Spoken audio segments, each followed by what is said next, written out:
এমন কোনো দিন নাই 2, 4, 50 বারও আমাকে কল দিত না, পাপ্পা কোথায়। আমার মেয়ে তো আর আমার কাছে আসবে না। আমার বুকের কষ্ট আমাকেই সারা জীবন বয়ে নিয়ে বেড়াইতে হবে।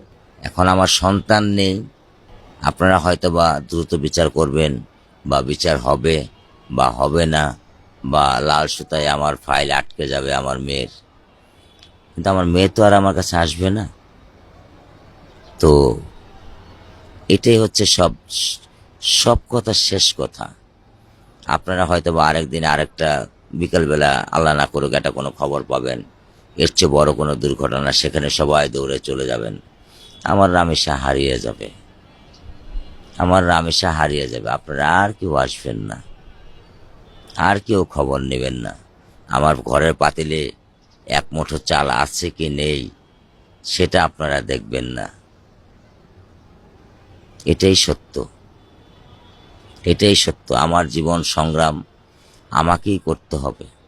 আমার বুকের কষ্ট আমাকেই সারা জীবন বয়ে নিয়ে বেড়াইতে হবে। যত কিছু দেন আপনারা আমাকে, আমার এই কষ্টকে আপনারা দূর করে দিতে পারবেন? কোনো বাবা মার কষ্টকে এটা কেউ দূর করে দিতে পারে? পারে না। আপনাদেরও সেই সামর্থ্য নেই, আল্লাহ তালাই দেননি। তাহলে আপনারা আমাকে কি দিবেন বলেন? আপনাদের কাছে মিনতি, আমার জন্য, আমার পরিবারের জন্য একটু দোয়া করবেন, যেন আমরা এই সুখকে কাটায় উঠতে পারি, যেটা জানি সম্ভব না। কারণ সকাল থেকে এ পর্যন্ত আমার বড় মেয়েকে আমি 50 বার ডাক দিচ্ছি রামিসা বলে, একবারও মুখ থেকে আমার রাইসা বের হয়নি। ও এরকমই একটা মেয়ে ছিল। আসলে আমার বোধহয় ব্যর্থতা, আমি বুঝতে পারিনি যে আমার কুড়ের ঘরে আল্লাহ একটা হীরের টুকরা দিয়েছিল, আমি বুঝে উঠতে পারিনি। আর সাধারণত এরা হয়তো বা ক্ষণজন্মাই হয়।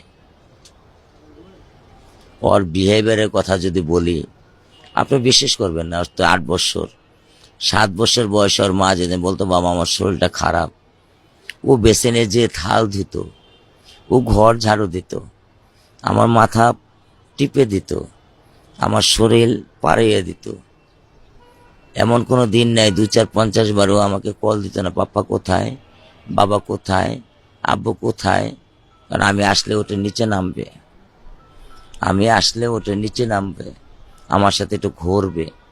এই জন্য আমি পলায় মেট্রো 2টা কাট করে রাখছি। আমার বউকে আমি বলিনি। অনেক সময় আমি ওকে ওদিকে দিয়ে বাড়ি নিয়ে চলে যেতাম, ও খুব খুশি হতো, ও খুব স্বাস্থ্য পছন্দ করত।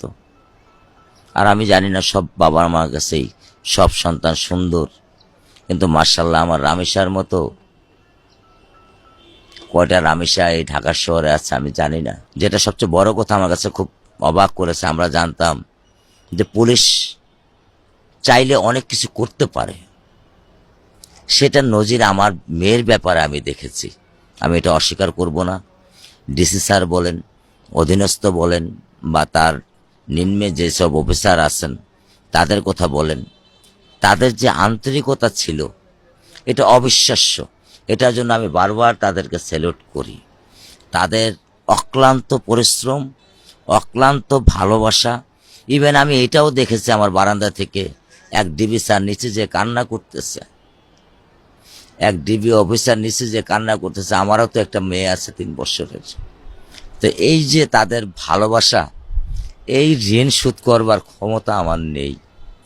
আমি একজন খুব সাপোসা মানুষ, সাধারণ বাংলাদেশের একজন জনগণ, কিন্তু তারা আমাদেরকে যা দিয়েছেন, আমার পরিবারকে যা দিয়েছেন, আমি এটা দীর্ঘদিন আমি স্মরণ রাখবো। আমি তাদের কাছে কৃতজ্ঞ, বাংলাদেশের প্রশাসনের কাছে, বাংলাদেশের পুলিশ প্রশাসনের কাছে।